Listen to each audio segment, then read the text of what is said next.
Hello అండి. ఈరోజు ఈ వీడియోలో మనకి చెస్ట్ పట్టేయకుండా, అలాగే భుజాలు లాగినా జారకుండా, చెస్ట్‌కి తగ్గట్టుగా హార్మోల్ ఎలాగా మనము డ్రా చేయాలి అనేసి వీడియోలో చెప్తానండి. హార్మోల్ సొల్యూషన్ చెప్తాను. అలాగే ముడతలు కూడా రాకుండా మనము బ్లౌజ్ అనేది ఎలా కట్ చేయాలో వీడియోలో చెప్తాను. వీడియో చివరి వరకు చూడండి ఫ్రెండ్స్. వీడియో నచ్చితే లైక్ చేయండి. చూడండి, మనము ఈ కార్నర్‌లోన మార్క్ చేస్తాం కదండీ! ఈ మార్కింగ్ అనేది అందరికీ ఒకేలా పెట్టాలా? లేదంటే డీప్‌ని బట్టి పెట్టాలా? అనేది కూడా ఈ వీడియోలో చెప్తాను. సో, ఇదిగోండి మనకి చెస్ట్ తగ్గట్టుగా ఆర్మోల్ అనేది రెడీ చేయాలి. ఫ్రెండ్స్, ఇప్పుడు కటింగ్‌లోకి వెళ్ళిపోదాం రండి. ఇగోండి, బ్లౌజ్ వచ్చేసి ఫోల్డింగ్ మన వైపు ఉండాలి. ఓపెన్స్ అనేవి ఎదురుగా అంటే మనకి ఆపోజిట్‌లో ఉండాలండి. సో, ఫస్ట్ వచ్చేసి కొంచెం ఏదైనా హెచ్చు తగ్గులుంటే క్లాత్ అనేది ఈ కిందన ఉంటాయి కదండీ! ఈ కిందన క్లాత్ అనేది తీసేయాలి. కట్ చేసేయాలి. లేదంటే మనకిక్కడ క్రాస్‌గా వచ్చేసిందనుకోండి, మిడిల్‌లో లేచినట్టుగా వచ్చేస్తదనమాట. అంటే బ్యాక్ సైడ్ మిడిల్‌లో లేచినట్టుగా వచ్చేస్తది. అందుకోసం ఈ కిందన క్లాత్ ఉంది కదండీ! ఈ క్లాత్ అనేది లైన్‌గా కట్ చేసేయండి. ఎంత క్లాత్ క్రాస్‌గా ఉందో అంత క్లాత్ కూడా తీసేయాలండి. లేదంటే అక్కడ మనకు ప్రాబ్లమ్ అయిపోద్దనమాట. సో, నెక్స్ట్ వచ్చేసి ఇక్కడ కిందని ఒక ఖర్చు మార్క్ చేసుకోండి. ఈ ఖర్చు అనేది మనము కుట్టే బట్టి అనమాట. పావు ఇంచులో కుడతామా, లేదంటే హాఫ్ ఇంచులో కుడతామా, దాన్ని బట్టి మనం మార్కింగ్ అనేది చేసేసుకోవాలి. సో, కొంతమంది అయితే హాఫ్ ఇంచ్ పడతారండి. అంటే కొత్తవారనమాట. లేదు, కొంతమంది అయితే పావు ఇంచు పడతారు. దాన్ని బట్టి మీరు మార్క్ చేసేసుకోండి. తర్వాత బ్లౌజ్ ఉంది కదా! బ్లౌజ్ తీసేసుకొని, అదే మనకి ఆది బ్లౌజ్ ఇస్తారు కదండీ! ఆది బ్లౌజ్ తీసేసుకొని హైట్ చూసుకోండి ఫస్టు. బ్లౌజ్ హైట్ చూసేసుకొని ఈ హైట్ ఎంతుందో ఒకసారి మార్క్ చేసుకోండి. ఇగోండి, ఇది ఎంతొచ్చింది, 14 ఇంచెస్ వచ్చిందనమాట. ఖర్చు లేకుండా అనమాట. అలాగే మనం ఖర్చు కూడా తర్వాత యాడ్ చేసేసుకోవాలండి. సో, క్రిందన యాడ్ చేసాం కదా! అలాగే పైన కూడా యాడ్ చేసేసుకోవాలండి. ఫస్ట్ అయితే స్ట్రైట్‌గా ఒక లైన్ గీసుకోండి. ఇట్లా లైన్ ఎందుకు గీస్తాము అంటే మనకి ఇందులోనే మనకి బ్యాక్ పార్ట్ అనేది డ్రా చేసుకోవాలనమాట. మనకు కరెక్ట్‌గా వచ్చేస్తదండి. అంటే కొంచెం కూడా తేడా లేకుండా కరెక్ట్‌గా రావాలంటే ఇట్లా డ్రా చేసేసుకోవాలి. తర్వాత బ్లౌజ్ తీసేసుకొని ఫస్ట్ నడుము కొలుచుకోండి. ఇగోండి ఈ విధంగా. నడుము కొలిచేటప్పుడు ఏం చేస్తామంటే మనకి అదే తాళ్ళు పట్టి ఉంటది కదండీ! కాజా పట్టి, అది వదిలేసి కొలవాలనమాట. ఎంతొచ్చిందంటే 28 ఇంచీలు వచ్చింది. అలాగే ఇప్పుడు చెస్ట్ లూజ్ అనమాట. చెస్ట్ లూజ్‌కి ఏ విధంగా మార్క్ చేసుకోవాలో చూపిస్తాను చూడండి. ఫ్రంట్ వైపైనా చూసుకోవచ్చండి. లేదంటే బ్యాక్ సైడ్, ఇట్లా బ్యాక్ సైడ్ చూడాలంటే ముందు హుక్స్‌ని ఇట్లా పెట్టేసుకొని కరెక్ట్‌గా బ్లౌజ్‌ని ఇలా ప్లేస్ చేసేసుకోండి. ఇగోండి, నీట్‌గా ఈ విధంగా ప్లేస్ చేసేసుకొని ఈ చంక్ ఉంది కదండీ! ఈ చంక్ దగ్గర నుండి ఈ రెండో సైడ్ చంక్ వరకు ఇట్లా కొలవండి. ఇగోండి, చూసారా? ఇట్లా కొలిస్తే కరెక్ట్‌గా వచ్చేస్తదనమాట. అంటే మనము ఫ్రంట్ వైపైనా కొలుచుకోవచ్చు. అంటే 2 ఒకే ఫ్రంట్స్ 2 మిడిల్‌లో ఖాళీ లేకుండా కరెక్ట్‌గా ఉంటే పర్వాలేదు. లేదంటే ఇట్లా బ్యాక్ సైడ్ కొలుచుకోండి. ఎంతొచ్చిందంటే ఒకవైపు 18.5 వచ్చిందండి. అంటే 33 ఇంచీలనమాట చెస్టు. నడుమొచ్చేసి 28.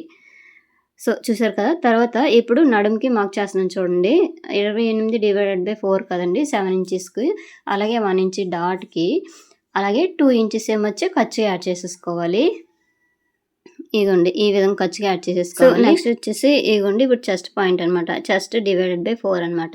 33 ఇంచీలు వచ్చింది కదండీ! 33/4 ఏస్తే ఎంత వస్తుందంటే 8.5కి ఇట్లా మార్క్ చేసేసుకోవాలి. సో, చూడండి, ఈ విధంగా మార్క్ చేసేసినాక ఈ మార్కింగ్‌ని కింద మార్కింగ్‌ని కలపాలండి. ఒక లైన్ గీసేసుకోవాలి. ఇగోండి, ఈ విధంగా అనమాట. అయితే కింద మార్కింగ్ కలిపినప్పుడు చూసారా, డాట్ మార్కింగ్ ఉంది కదండీ! దానికి కలపకూడదు. మనం ఖర్చుకి మార్కింగ్ చేస్తాం కదా! దానికి మాత్రమే కలపాలి. ఇప్పుడు ఈ బ్లౌజ్‌కైతే స్ట్రెయిట్‌గా వచ్చేసింది కదండీ లైను. లేదు, కొంతమందికైతే చెస్ట్ అనేది 40 ఉంటది. నడుము వచ్చేసి 30 ఉంటది. అలాంటప్పుడు ఏంటంటే నడుము దగ్గరికొచ్చేసరికి క్రాస్‌గా వస్తదనమాట. ఆ విధంగా మనము కట్ చేసుకోవాలి. లేదు, ఒకే లెవెల్‌లో అయితే అసలు కట్ చేస్తే పాడైపోద్దండి. అయితే ఇగో చూడండి, ఇప్పుడు నడుము అనమాట ఎంత పొడుగుందో చూసుకోండి. ఆది బ్లౌజ్‌లోనే ఇట్లా ఎంతుందో పెట్టేసుకొని పైకి ఖర్చు కూడా మార్క్ చేసేసుకోవాలండి. సో, మార్క్ చేసుకొని ఇప్పుడు ఎంత హైట్ వచ్చిందో ఒకసారి కొలుచుకోండి. ఇగోండి, ఖర్చు వదిలేస్తే నాకు 10 ఇంచీలు వచ్చిందనమాట. ఇగోండి, చూసారా? 10 ఇంచీలు అనేది వచ్చింది. అయితే ఇప్పుడు చెస్ట్ బట్టి ఇక్కడ నెక్, షోల్డర్ పెట్టేసుకోవాలండి. ఇప్పుడు ఈ చెస్ట్‌ని బట్టి నెక్, షోల్డర్ పెట్టేసుకోవాలంటే ఇప్పుడు డీప్ కూడా ఉంది కదండీ! ఇప్పుడు 10 ఇంచీలంటే డీపే ఉంది కాబట్టి 5 ఇంచీలు నెక్, షోల్డర్ కింద 5 ఇంచీలు పెడితే సరిపోతది. ఇగో చూసారా? ఈ విధంగా మార్క్ చేసేసుకోండి. ఇందులోన నెక్‌కొచ్చేసి 2 ఇంచీలు పెట్టేసుకోవాలి. మిగతాది షోల్డర్ పెట్టేసుకోవాలనమాట, ఉంచేసుకోవాలి. అయితే ఖర్చులు కూడా ఇందులోనే యాడ్ చేసేసాంలెండి. ఆ నెక్, షోల్డర్ కలిపి 5 ఇంచీలు పెట్టాం కదా! అందులో ఖర్చులు కూడా యాడ్ అయ్యున్నాయి. ఇగో చూసారా? 2 ఇంచీలు. అయితే కిందని 2.5 ఇంచీలకి ఇట్లా మార్క్ చేసేసుకోండి. అంటే రౌండ్ ఒకవేళ ఇంకెక్కువ కావాలంటే పావుతక్కువ 3 ఇంచుల వరకు కూడా మార్క్ చేసేసుకోవచ్చు. ఇగో చూసారా? ఈ విధంగా అనమాట. ఫస్ట్ ఒక స్క్వేర్ బాక్స్‌లో ఇట్లా డ్రా చేసేయండి. ఇగోండి, ఇట్లా డ్రా చేసేసి ఇందులోన మనకి రౌండ్ షేప్ కావాలా, లేదంటే ఇంకేదైనా డిజైన్ కావాలన్నా సరే మాకు చేసుకోవచ్చు. అయితే డిజైన్‌కి కట్ వర్క్ ఏదైనా డిజైన్ రావాలంటే ఇప్పుడు రౌండ్ గీసాను కదా! ఆ రౌండ్ కంటే ఇంకా హాఫ్ ఇంచు ఎక్కువ లోపల సైడ్ కాదండి. బ్యాక్ సైడ్‌కి ఇట్లా గీసేసుకొని అప్పుడు అందులోనే డ్రా చేసుకోవాలి. ఒకవేళ మీకు ఆ కట్ వర్క్ అనేది కావాలంటే నాకైతే కామెంట్ చేయండి ఫ్రెండ్స్. అప్పుడు మీకు చూపిస్తాను. సో, చూడండి పైన 5 ఇంచులకి మార్క్ చేశాం కదా! కిందనే 5 ఇంచులు మార్క్ చేసి పైనుంచి 5:30కి ఫస్ట్ అయితే ఇట్లా మార్క్ చేసుకోండి. ఇగోండి ఈ విధంగా మార్కింగ్ చేసుకోండి. అదే ఎల్ షేప్‌లో స్ట్రెయిట్‌గా ఇట్లా లైన్ గీసేయండి. అదే 5:30కి ఇక్కడ గూడా ఒకసారి మార్క్ చేయండి. ఇగోండి నీట్‌గా ఇట్లా వచ్చేసి అయితే ఇక్కడ చెప్తాను చూడండి. ఈ కార్నర్‌లోన ఎంత పెట్టాలని ఎక్కువ మంది డౌట్ ఉంటది కదండీ! వీప్ అనేది ఇప్పుడు పొడుగు ఎక్కువ పెట్టామనుకోండి ఇక్కడ 1 ఇంచ్ పెట్టేసుకోండి. లేదు మిడిల్ పెట్టామనుకోండి 1.5 పెట్టేసుకోండి. అంటే 9 ఇట్లా పెట్టామనుకోండి 1.5 పెట్టేసుకోండి. ఒక 8, 7 ఇట్లా అంటే 1.5 ఖచ్చితంగా పెట్టాలండి. దాన్ని బట్టి పెట్టేసుకుంటే సరిపోద్దనమాట. ఈ కార్నర్‌లో ఎంతొచ్చిందని చెప్పేసి. సో, ఇక్కడ ఖర్చు వదిలేసి ఒకసారి కొలవండి. ఇక్కడ కొలిస్తే చూసారా ఇక్కడ నాకు చాలలేదనమాట. పావుతొక్కు 8 ఇంచీలొచ్చింది. నాకు రావాల్సింది ఎంతంటే 8 ఇంచీలు రావాలి. ఇక్కడే మనము ఇప్పుడు చెస్ట్‌కి ఇలా సెట్ చేసేసామనుకోండి పట్టేస్తదనమాట. అట్లా పట్టేయకుండా బ్లౌజ్ ఉండాలంటే మనము ఒకసారి చూసుకోండి. ఆది బ్లౌజ్ తీసేసుకొని మనకెంత కావాలి అంటే బ్యాక్ సైడ్ ఇట్లా కొలుచుకోండి. హార్మోల్ అనేది ఎంత లూజ్‌లో ఉందో చూసుకోండి ఆది బ్లౌజ్‌లోన 8 ఉందనమాట. అంటే టోటల్‌గా 16 అండి. ఒకవైపు అయితే 8 ఇంచీలనేది ఇట్లా ఉంది.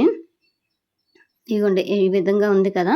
ఇప్పుడు ఈ 8 ఇంచులకి సెట్ చేయాలి. ఇందాక పావుతొక్కు 8 ఇంచులొచ్చింది కాబట్టి ఇప్పుడు ఒక పావు ఇంచ్ అనేది కిందకి ఇట్లా మార్క్ చేసేసుకోండి. ఇగో చూసారా? ఇలా మార్క్ చేసుకొని మళ్ళీ కార్నర్‌లోన 1.5కి మార్క్ చేసేసుకోండి. సో, ఇక్కడ చూడండి ఫ్రెండ్స్ మీకైతే డీప్ అనేది అంటే నెక్ అనేది ఇప్పుడు నాకు 10 ఇంచీలు ఇట్లా ఉంది కదండీ! నేను కొంచెం ఒక 1 ఇంచ్ కంటే కొంచెం ఎక్కువే పెట్టాను.